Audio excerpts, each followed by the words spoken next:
ये मेरा दीवानापन है या मोहब्बत का सुरूर। तू न समझे तो है ये तेरी नज़रों का कसूर। अस्सलामुअलैकुम माय डियर व्यूअर्स, आज मैं बात कर रही हूँ एल्डरली पर्सन जो कि हमारे घर में बुज़ुर्ग हैं।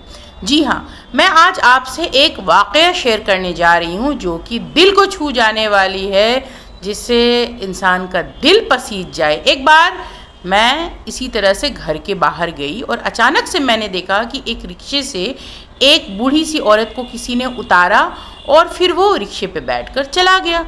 वो औरत खड़ी थी, फिर मैंने अपना कुछ ध्यान नहीं दिया, मैं अपना आगे बढ़ी, शॉप में गई, सामान लेकर जब मैं लौट रही थी तो वो औरत बिलक रही थी।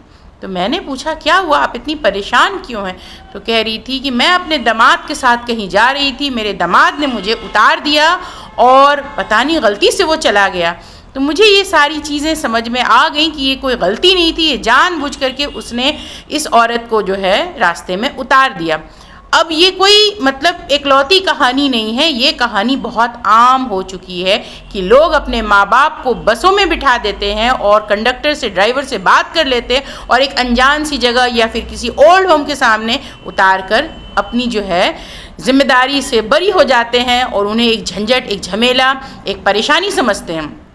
फिर मैंने क्या किया, मैंने कहा कि अम्मा आप परेशान ना हो, आप मुझे बताइए कि आपके गांव का क्या नाम है। कुछ लोगों से राय मशवरा ली, उन्होंने कहा कि इधर आप ले जाइए उन्हें थोड़ी दूर, वहाँ एक बस चलती है, वहाँ ये बस उन्हें डायरेक्ट उनके गांव में उतार देगी।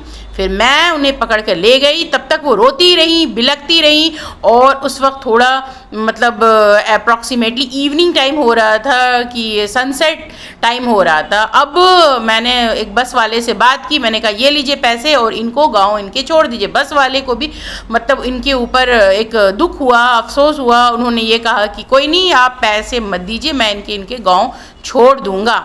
और वो आंचल में कुछ पैसे उन्हीं के बंधे हुए थे। वो उस हालत में भी वो अम्मा इतनी खुददारी दिखा रही थी कि उन्होंने कहा नहीं बेटा, मेरे पास कुछ आंचल में पैसे हैं, मैं इसे इस्तेमाल कर लूँगी। अब आप सोचिए कि अब वो अपने गांव लौटी होंगी तो पता नहीं वो पहुंच पाई होंगी कि नहीं पहुंच पाई होंगी, उनके घर वालों ने उन्हें कैसे ट्रीट किया होगा। तो ये कितनी अफसोस की बात है कि जो माँ बाप हमें बिल्कुल एक गोश्त के लुथड़े से बड़ा करते हैं, एक इंसान बनाते हैं और उसे मतलब हमें हर तरह की जो है नेमतों से नवाजते हैं, खाना पीना कपड़ा सब कुछ। एक वक्त ऐसा आता है कि हम अपने माँ बाप को उन्हें बोझ समझने लगते हैं। हमें प्राइवेसी चाहिए, अगर इतनी ही प्राइवेसी का शौक़ है तो कब्र में पूरी प्राइवेसी मिलेगी। अरे ज़िंदगी है, ज़िंदगी में आपके माँ बाप ने आपकी ज़िम्मेदारी उठाई है, ये नेचर का रूल है, प्रकृति का नियम है, अल्लाह का हुक्म है कि फिर आपके माँ बाप जब ज़ईफ़ हो जाएं तो ये हमारी ज़िम्मेदारी बनती है कि हम अपने माँ बाप का खूब खासा ख्याल रखें, मोहब्बत दें। और माँ बाप की बात क्या करें, हमारे जो भी रिश्तेदार हैं वो एक हायरकी मेंटेन है, पहले अपने माँ बाप को देखो, फिर अपनी खालाओं को, चचाओं को और मामूओं को और सारे रिश्तेदारों को देखो। क्योंकि एक ज़ईफ़ी एक ऐसी स्टेज होती है जो कि सभी को आनी है, आज उनकी आई है कल हमारी आएगी।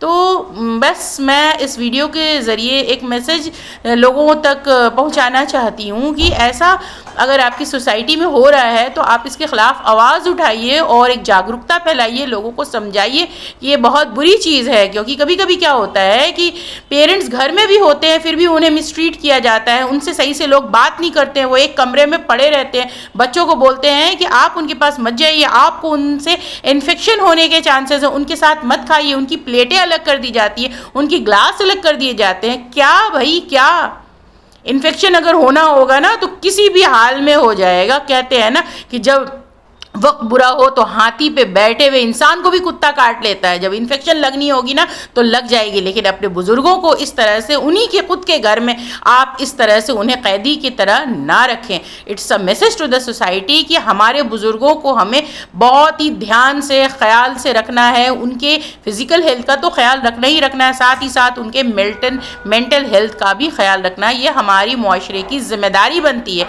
आपके आस पड़ोस में भी अगर ऐसी चीज़ें हो रही हों तो आप आवाज़ आवाज़ उठाएं, आप उनकी मदद करें, क्योंकि वो बूढ़े लोग अपनी खुद की मदद नहीं कर सकते, जिन्होंने दुनिया चलाई, जिन्होंने सब कुछ किया।